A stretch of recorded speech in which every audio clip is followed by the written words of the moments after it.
Selamat datang di podcast Bara Widya. Bersama saya, Bara. Di saat-saat kritis, biasanya kita kembali mengingat momen-momen keberhasilan, momen-momen di mana kita punya power yang luar biasa untuk menyelesaikan sebuah masalah, atau momen-momen di mana kita mencapai hal-hal yang luar biasa. Seperti saya, di saat-saat krisis seperti saat ini misalnya, saya kembali mengingat momen-momen ketika saya kuliah dulu. Ketika itu saya cukup aktif di kegiatan kemahasiswaan. Saya ikut BEM, saya menjadi pengurus dan ketua di beberapa organisasi mahasiswa. Saya siaran, kemudian saya juga menulis di media-media lokal. Saat masa-masa krisis ketika saya tidak punya uang misalnya, saya nggak sungkan untuk keluar dari kos dan pergi ngamen, supaya bisa beli pulsa untuk internet dan untuk makan, sambil menunggu kiriman dari donatur. Saya juga aktif berkegiatan di sana-sini dan cukup produktif. Masa-masa itu buat saya masa-masa di mana saya memiliki kekuatan atau kapasitas yang optimal. Berbeda seperti saat ini. Masalahnya sudah urgent. Perkaranya sudah kritis. Tetapi tidak menggerakkan saya untuk berbuat sesuatu untuk menyelesaikan masalah-masalah itu. Padahal penyelesaiannya jelas di depan mata, tinggal dilakukan. Tapi powernya nggak ada. Di saat-saat seperti itu, saya merasa ekspektasi saya terhadap diri saya sendiri itu tidak capai. Saya punya ekspektasi terhadap diri saya, misalnya saya mampu mengangkat beban 10 kilo. Karena di masa lalu saya mampu mengangkat beban 10 kilo. Sehingga di masa sekarang seperti ada suara batin dalam tanda kutip yang mengatakan, ayolah, kamu bisa menyelesaikan pekerjaan-pekerjaan itu. Kamu bisa menyelesaikannya dengan cepat. Kamu bisa menyelesaikannya dengan baik. Tapi justru ekspektasi semacam itu membuat saya malah tertekan sendiri. Iya sih, saya bisa, tapi kenapa saya tidak lakukan?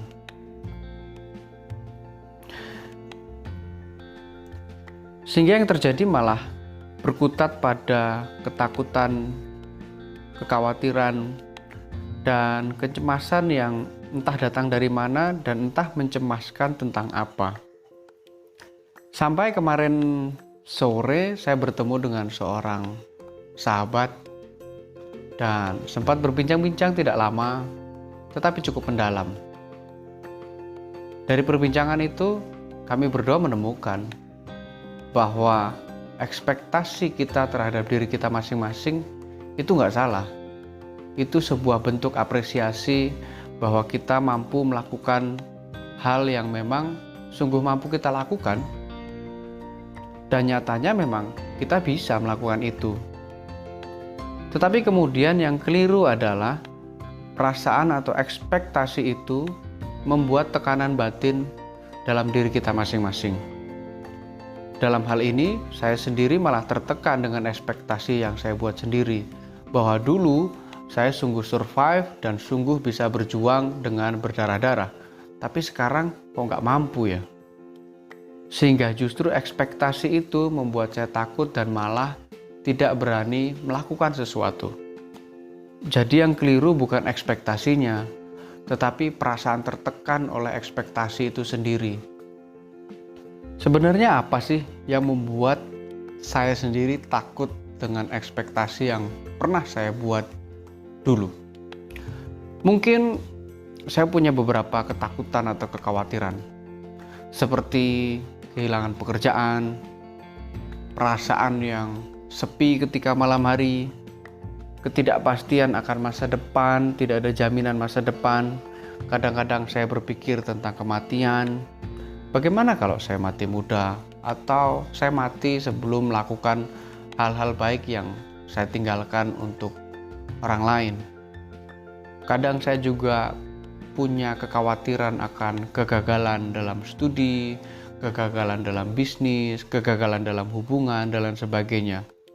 Kekhawatiran membuat keputusan besar, kekhawatiran ditolak, kekhawatiran berkonflik dengan orang lain, kekhawatiran merasa bodoh atau merasa kurang wawasan, kekhawatiran kehilangan orang-orang terdekat, dan kekhawatiran-kekhawatiran lain seperti takut miskin, takut tidak sukses, dan lain sebagainya.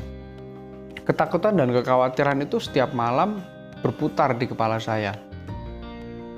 Saya takut ini, takut itu, sehingga justru saya malah terkungkung untuk diam di dalam kamar, diam di dalam rumah dan tidak melakukan sesuatu. Karena saya takut kalau saya melakukan itu, saya gagal, saya tidak diterima, saya ditolak.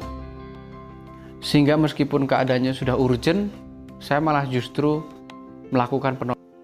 Inilah tahap pertama ketika kita mengalami sesuatu kegagalan atau suatu rasa sakit dalam hidup kita. Yang pertama, menyangkal. Saya menyangkal bahwa saya sedang mengalami krisis uang. Saya menyangkal bahwa saya khawatir terhadap masa depan saya. Sehingga ya sudah, menolak perasaan-perasaan itu dan anggap itu tidak ada. Padahal walaupun kita menghindar, walaupun saya menghindar kemanapun, hal itu tetap ada dan tetap tidak selesai walaupun dihindari sampai kemanapun.